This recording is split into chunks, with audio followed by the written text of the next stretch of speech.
Our core business is executive search.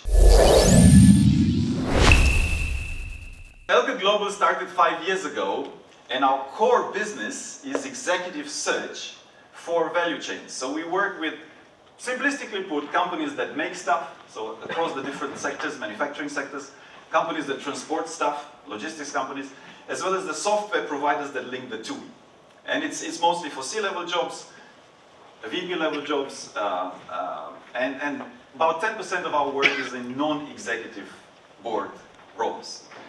Value chains means from the R&D side, 80% of what we do, I would say, roughly is end-to-end supply chain, end-to-end operations jobs, right? From plan, procure, make, deliver, all the different bits and bobs in between, customer service as well. We also go to the sales and marketing side, and then the supporting functions, right? Herein lies the term value chain.